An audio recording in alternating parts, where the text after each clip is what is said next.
Hello, everyone, and welcome to episode number 174 of At Odds with the Unbreakable Spirit. I'm the Executioner, Daniel Trevor. I am Matthew Smith, aka the Unbreakable Spirit. Let's tell you the topics because, as you can see by my hat, it's a wrestling episode. Number one. Number one is we're going to get this out of the way first thing. The results of NXT Vengeance Day. Number two. Number two is Jey Uso the right person to win the Royal Rumble 2025? Was that the right choice on WWE's part? Number three. Number three is the Elimination Chamber prediction battle. Let's start with topic one. I have them pulled up on my iPad on a screenshot because we need the table for topic three.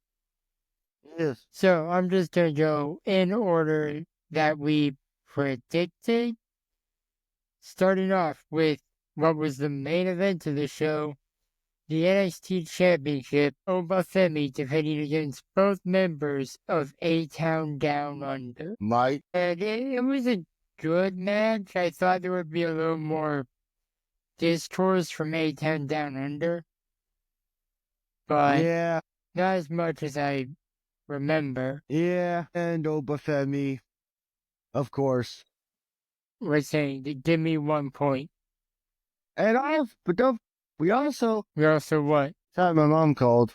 Okay, we also what? I said we also had that faction that we still don't know the name of. Yeah, they debuted. We'll talk a little bit more about that in a few.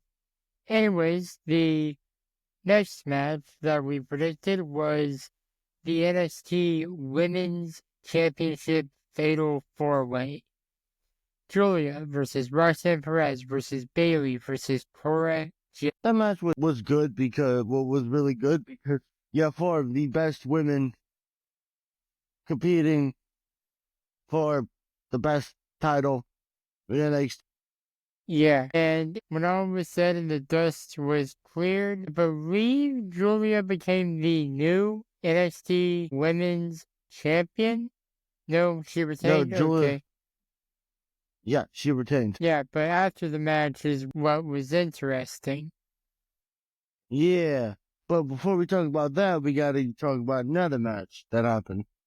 Yes, we do, and that gives me 2 points, by the way. The next match is the one Travis was referencing for the Women's North American Championship. Fallon Henley versus Stephanie Vaquer. Fatal Influence was useless. You would think by the heel having someone backing her up that the heel would have the advantage. But no. That was the logic I was going with when choosing Fallon, and I forgot this was WWE and we need to use WWE logic. Where you would think heel has the advantage, heel is of course gonna win. Nope. We forgot the power of the WWE Universe and the fans fueling Stephanie Vaquer to become our new NXT Women's North American Champion. The third ever Women's North American Champion. Yeah, which means Travis is finally on the board. Yep. And Jordan Gray showed up after the previous match that we predicted. Yep. We'll have to see what happens there. Yep. What else we got? Up next was Trick Williams versus Eddie Thorpe. Solid match. Yeah, solid. Surprised Eddie won, to be honest. Yeah. Which means we're tied. Yep. Was there any other? 2 more matches. Okay. The next match, I'm not sure. I think I forgot to label this as an NXT Tag Title match. But it's Fraxium versus Josh Briggs and That guy was teaming with. I don't know how to say the name, and I don't want to sound disrespectful. Yeah, great match. Fraxham retained. Okay. And the final match was Javon Evans versus Ethan Page. Which surprisingly didn't have with, because my honest thought is, with the kind of shit that that Ethan Page did to him, you would think that this match would have A stipulation, something, but there was no yeah, stipulation to be seen. yeah, which is like, one person tried to win another person's career, you're just gonna have it be a normal match? Like, that logic doesn't make sense. Yeah, that Huh? doesn't make sense. But in the end, Ethan Page won, so I got a question for you, Travis. Heads or tails? Well, can you remind everybody what was the punishment online? The punishment was, I believe it was a bad movie of the winner's choice. Yeah. The classic at odds punishment. I'll go with heads. Okay, that means I got tails. Let's be a lady. What bad movie do I have to watch? Okay, I need to think. Okay, off the top of my head, the first, bad movie, Batman Forever. Okay, and we will be right back with topic number 2. Yeah. I'm actually going to switch hats for this since we're now discussing main roster. Nice. All right, ready? All right. 1 minute. Ready. Do you want to cover this or should I? I got it. All right, I'll trap you in since I'm going to let you host this because I have to do the prediction battles because of what you're using to record. Yeah. 3, 2, 1. Hello, everybody. We are back with topic number 2. That is Jey Uso, the right pick to win this year's Royal Rumble, considering all the people that were in this year's Rumble. Yeah, and Jey Uso, for those who honestly have been living under a rock, has been on a roll since coming to Monday Night Raw when you think about it. Yeah. Like, when you really think about it, Jey has done some stuff that Jimmy has not really. Yeah. He's fought for both world titles. He's and lost. He's won a singles title, and now he's won the Royal Rumble. Yeah, but my honest thoughts on considering Jey Uso's track record of, because this is important to talk about here. Jey Uso has challenged for both world titles 3 times. Yeah, and so far in the build-up to his World Heavyweight Championship match at WrestleMania, he has not picked up the world title. And the reason that is incredibly important is every single time that he is challenged for a title, he picks it up. Every time he picks it up, he loses that match. Yeah, at least if it's a singles match. Yeah, but the Pretty single sure match, the Usos have lifted tag team titles up before a match, and as the challengers, they win. Yeah. See, my honest thought is, like, I had a lot of time to really settle my mind around this. Is Jey Uso?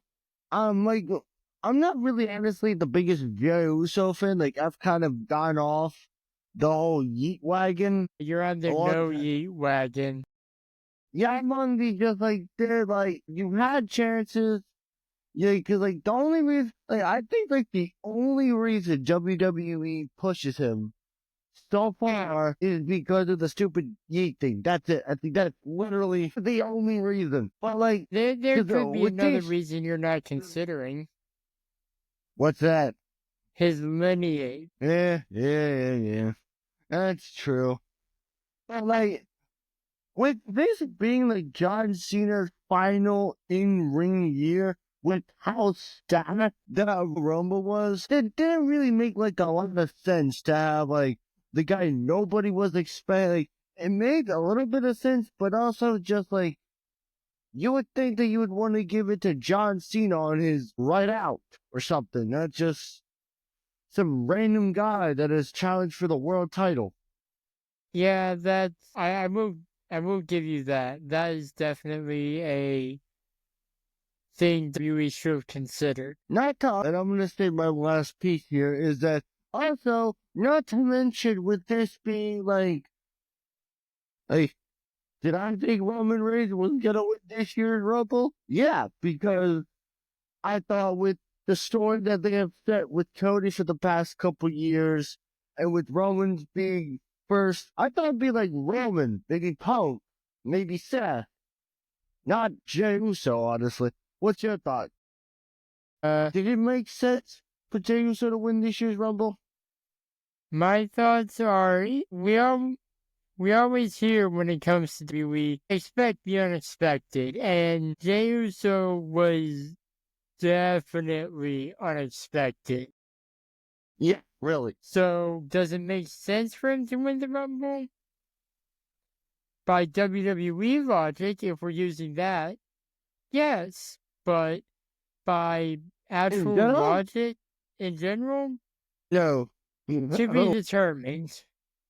We'll see April 19th or 20th. Yeah, because my honest thought on like Jey Uso winning is, yeah, sure, Jey Uso gets a shot at the world title again, but how do we know that WWE isn't gonna make us think that Jey Uso is gonna win this year's Rumble, go on to challenge Gunther for the world title, and then how do we even know that his match is even gonna main event WrestleMania with what's going on SmackDown?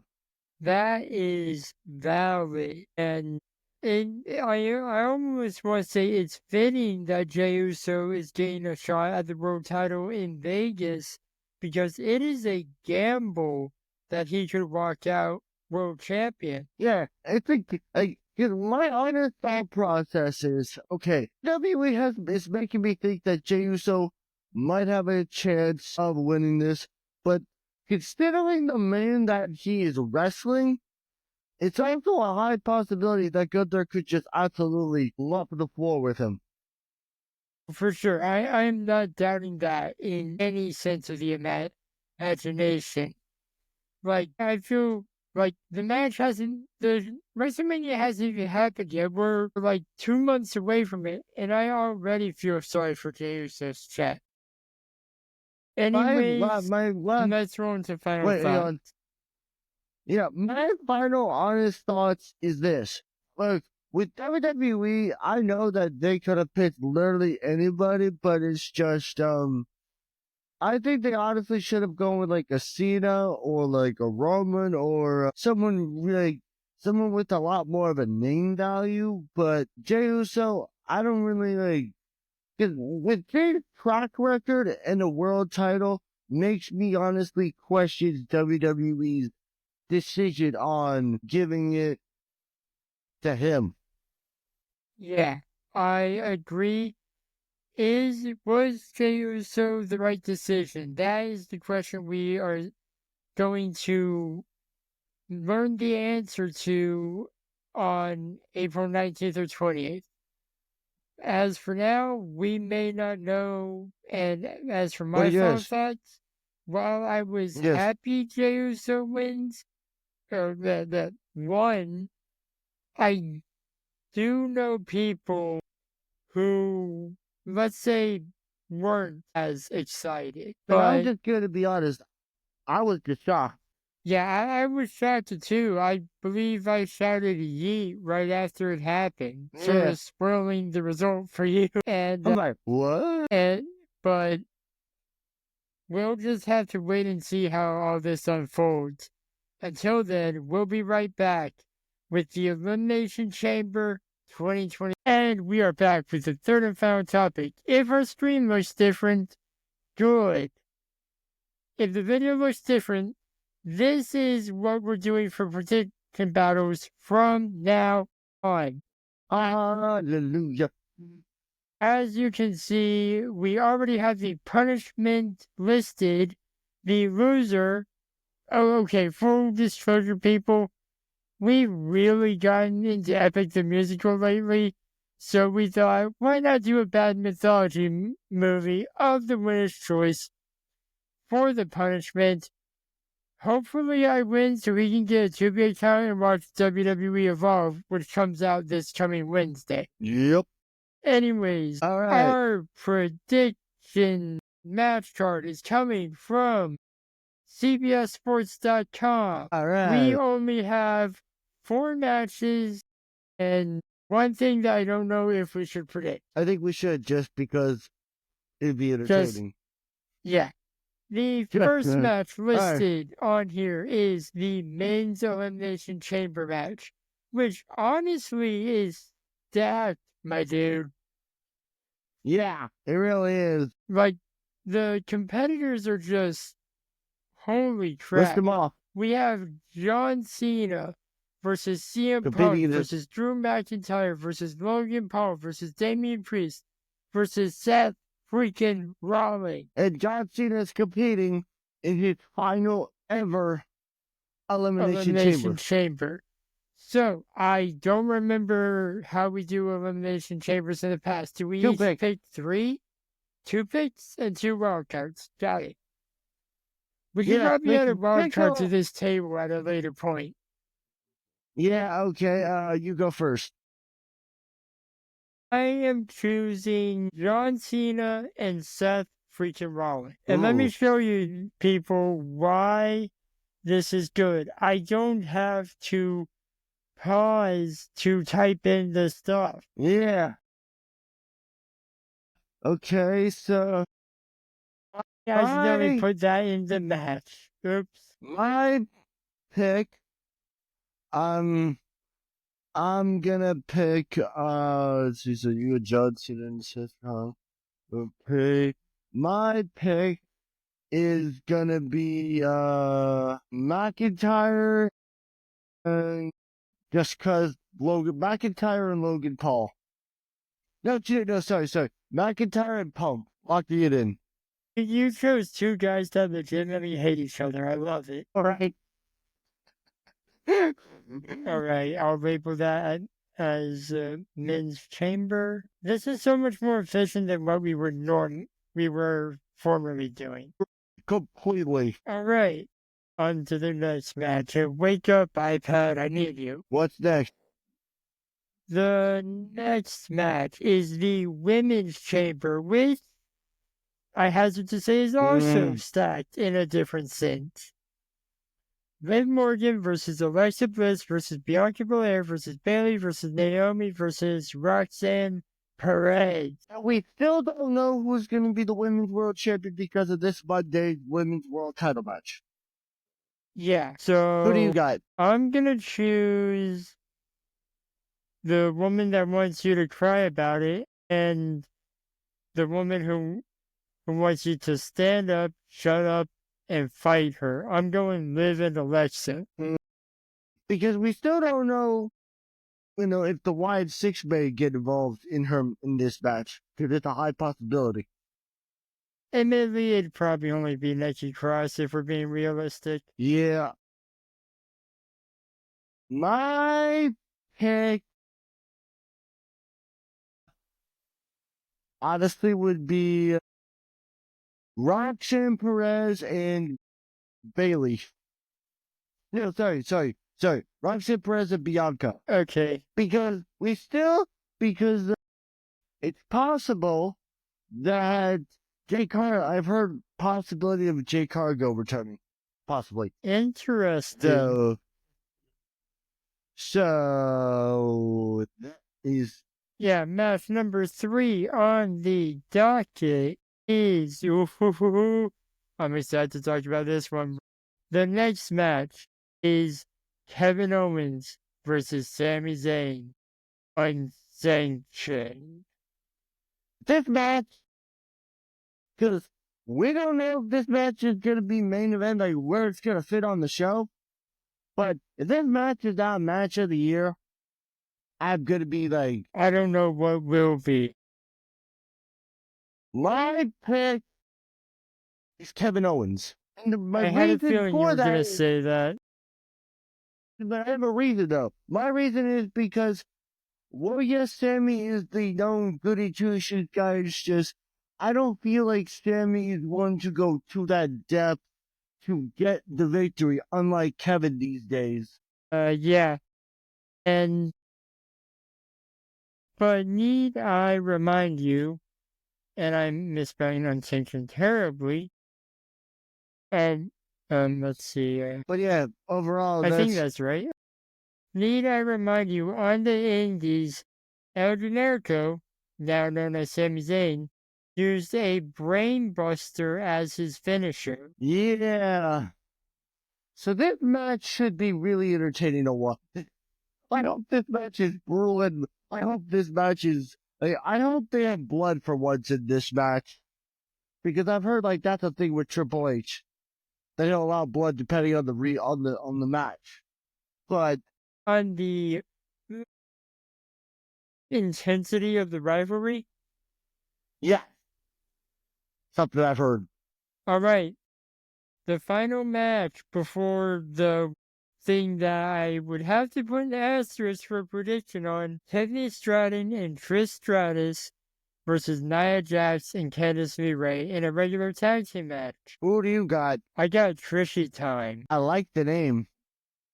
I just came up with that off the top of my head. I'll go with, well, the others. I don't really get a choice. I'll go with the heels. And now for the segment that the only reason we're talking about this is because this segment could have massive implications for WrestleMania this year or next year. Yeah, this is the first time we're predicting something that is not an actual match. First time for everything, I guess, and I guess it's fitting we're doing it this way. Yeah, but the only reason I think we need to predict it is because, well, we have no idea where this is going to go, and I just figured, it's advertised for the show. Might as well predict about it, and that is Cody Rhodes answers The Rock. Will Cody Rhodes allow The Rock to take his soul? Yes. What? That's how he phrased it. Yes.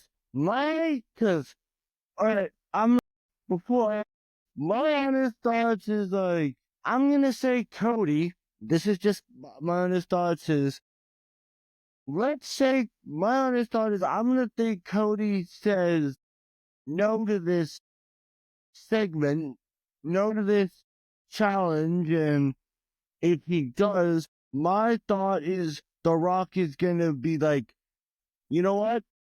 Fine. You don't want to be my champion? I'll be my champion. I'll do it myself. I won't find somebody to take it from you. I'll do it. You're forcing me to say yes for this, and that hurts my soul. Especially since you guys obviously saw it last segment. I'm currently wearing a Cody Rhodes hat, and I need to get back into here. I mean, you could say no if you wanted to. I mean, honestly, you could do whatever. I want to say no, but this is a prediction battle. This is the one we are betting not ending in a tiebreaker on this segment. Because if you count the matches, 1, 2, 3, 4, this is the only thing that will prevent a tiebreaker. If I agreed with you and Cody said no, admittedly, we're probably gonna get the Elimination Chambers wrong. One of us will get the Sami Zayn and Kevin Owens Unsanctioned wrong, and one of us will get the tag team match wrong, and then it would come down to this. Yeah, because look, the reason I feel like but if we said no, if we both said no, we would end in a tie, and we would have to do another coin flip. And you know as well as I do, my luck with coin flips on this show is much worse than yours. Yeah, because my honest thought is, like, I'm going to tell everyone, the reason is why this segment is so important to predict is because this could not only hypothetically, realistically and hypothetically, affect this year's WrestleMania, but could also affect WrestleMania 42 in New Orleans. Yeah. Because Anyways, I'm gonna. Probably know this could build up to Rock Cody WrestleMania next year. I don't know. What the Rock do you think? You don't know what they had to predict. Can you let me get a word in, sir? Somehow my echo cancellation turned off again. I think I need to wait until you join the call to turn it on. But people can now see that I was not lying. I'm so happy that we're able to share screens because that'll make these predictions much easier. For both of us. Yeah, and that is the show for today. As a reminder, the loser will have to watch a bad mythology movie of the winner's choice. We will be back next week. We are not skipping a week for the results this time. That bit us in the butt. Yep. Auf Wiedersehen.